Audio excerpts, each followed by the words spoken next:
بسم اللہ الرحمن الرحیم. ناظرین، میں ہوں آپ کا میزبان محمد تحسین عباسی. اپنے YouTube channel Pakistan time news میں آپ کو خوش آمدید کہتا ہوں. آج 13 اگست ہے اور چند دنوں بعد 14 اگست کا آغاز ہو چکا ہوگا، اس لیے آپ پوری قوم کو 14 اگست کی ایڈوانس مبارکباد. اہم خبر کے ساتھ، چین اور بھارت کے درمیان گزشتہ کئی ماہ سے جاری سرحدی جھڑپیں اور چائنا کی جانب سے ہندوستان کی جارحیت کا منہ توڑ جواب دیے جانے کے بعد علاقے میں ایسے حالات نے جنم لیا کہ دنیا تبدیل ہونے جا رہی ہے. نئے اتحاد وجود میں آ رہے ہیں. چھوٹے اور کمزور ممالک و عوام بڑی طاقتور فوجی و اقتصادی ممالک کے چنگل سے آزاد ہو کر اپنے حقوق طلب کر رہے ہیں. ایک نئی سپر پاور کی پیش قدمی نے برطانیہ اور یورپی یونین سمیت دنیا کی دیگر طاقتور قوموں کو ہلا کر رکھ دیا ہے، جبکہ بعض ممالک تو چین کو نئی ابھرتی ہوئی سپر پاور تسلیم بھی کر چکے ہیں.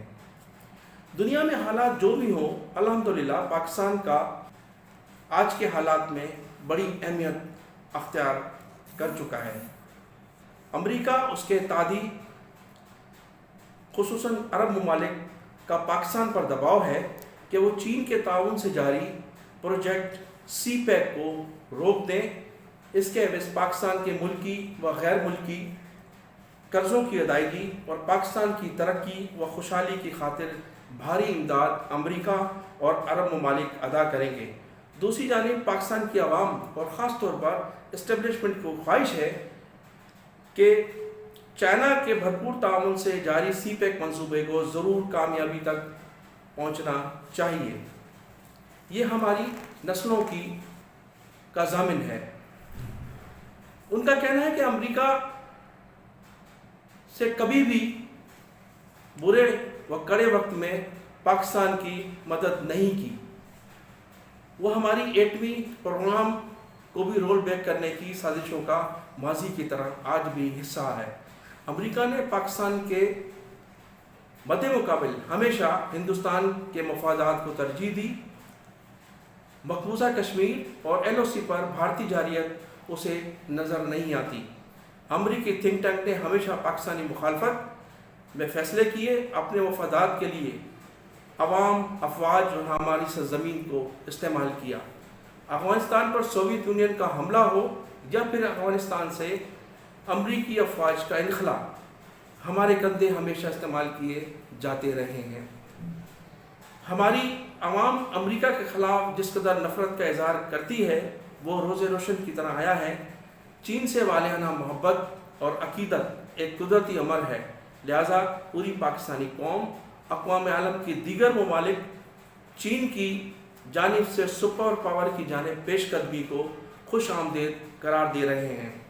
سی پیک منصوبہ فنکشنل ہو جانے کے بعد چین کو دنیا کی سپر پاور بننے سے کوئی نہیں روک سکتا، لیکن یہ اسی صورت میں ممکن ہو سکے گا کہ پاکستان کی خارجہ پالیسی اور اسٹیبلشمنٹ چین کے شانہ بشانہ کھڑے ہوں. دوسری جانب پاکستان اور چین کے درمیان گزرتے لمحات کے ساتھ مضبوط رشتوں اور دونوں ممالک کے معاشی و اقتصادی پیکیجز نے بھی برادر اسلامی ملک سعودی عرب اور متحدہ عرب امارات کے حکمرانوں میں بڑھتی ہوئی تشویش اور شدید ردعمل دیکھنے میں آ رہا ہے.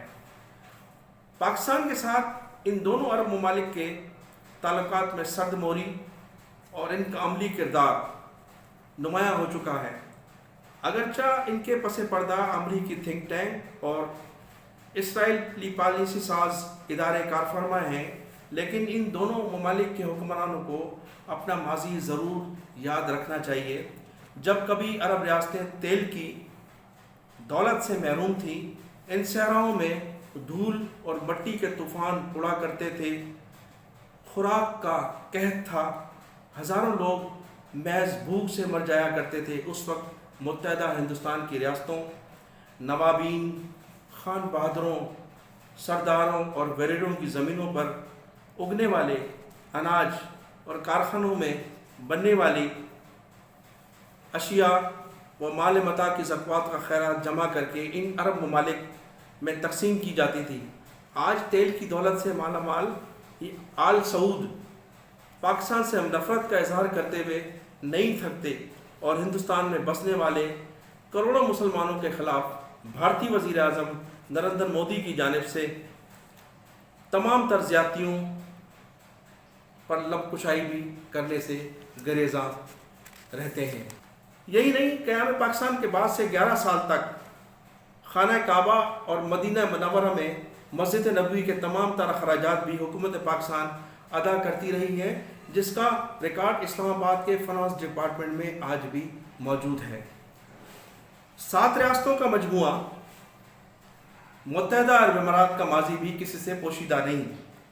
متحدہ عرب امارات ان 7 ریاستوں کا مجموعہ ہے جسے ہمارے سابق وزیر اعظم ذوالفقار علی بھٹو نے یکجا کروا کر اسے متحدہ عرب امارات کا نام دیا تھا۔ ان دنوں ان ریاستوں میں پینے کا پانی اور خوراک جیسے گھمبیر مسائل موجود تھے۔ اس وقت کے ہمارے وزیر اعظم ذوالفقار علی بھٹو نے پاکستان کے خزانے سے متعدد بار ان کی مالی معاونت کی۔ اس کے علاوہ پاکستان میں ہونے والی اسلامی سربراہی کانفرنس کے موقع پر دیگر برادری اسلامی ممالک سے اپیل کرتے ہوئے متحدہ عرب امارات کی مالی معاونت پر زور دیا تھا، جس پر اس وقت کے حکمران شیخ سلطان بن نہیان نے پاکستان کے وزیر اعظم ذوالفقار علی بھٹو کو خاص شکریہ ادا کرتے ہوئے اونٹوں کی جوڑی تحفے میں دی تھی۔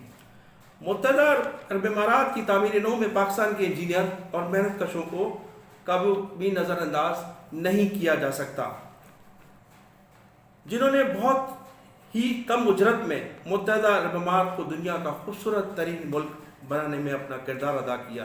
اتنے احسانات کے باوجود ان کی پاکستان سے نفرت نمک حرامی کے زمرے میں آتی ہے۔ ایک طرف تو متحدہ عرب امارات نے حکمران بخوبی سمجھ رہے ہیں کہ سی پیک فنکشنل ہو جانے کے بعد چین اور پاکستان محض چند سالوں میں ہی معاشی طور پر مستحکم ہو جائیں گے، جس سے دبئی کی معیشت پر بھی گہرے اثرات مرتب ہو سکتے ہیں۔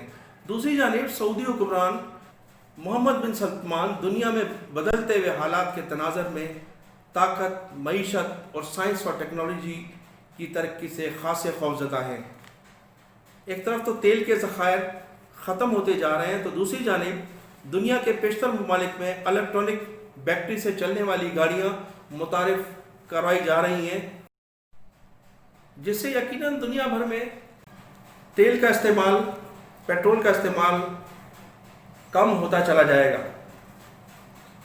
سعودی عرب کے ولی عہد محمد بن سلمان پر گزشتہ دنوں مبینہ طور پر قاتلانہ حملہ، جس میں وہ بال بچ گئے تھے، سعودی رائل فیملی میں شدید اختلافات کی نشاندہی کی جا رہی ہے، جبکہ 2 سال قبل ولی عہد محمد بن سلمان نے اپنی خاندان کے چند شہزادوں کو گرفتار کر کے ان سے کروڑوں ریال بزور طاقت وصول کر کے اپنی شخصیت کو متنازع بنایا تھا۔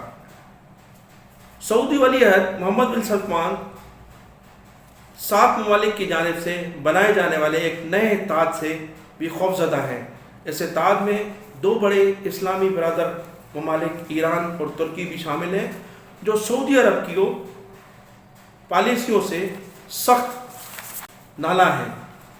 ایران اور سعودی عرب کے درمیان تعلقات میں اس حد تک تناؤ دیکھنے میں آیا ہے کہ دونوں ممالک ایک دوسرے پر حملے کرنے اور تنصیبات کو تباہ کر دینے جیسی دھمکیاں دیتے چلے آ رہے ہیں۔ گزشتہ دنوں ایران اور سعودی عرب کے درمیان اختلافات میں اس قدر شدت آ گئی کہ دونوں ممالک کو امن رکھنے کی خاطر پاکستان کے وزیر اعظم عمران خان اور chief of the army staff general Qamar Bajwa بھی سعودی عرب کا دورہ کرنے پر مجبور ہو گئے۔ چنانچہ ماحول کو سازگار بنانے کے لیے، جس میں وہ کافی حد تک دونوں ممالک کے ماحول کو سازگار بنانے میں کامیاب ہو گئے تھے۔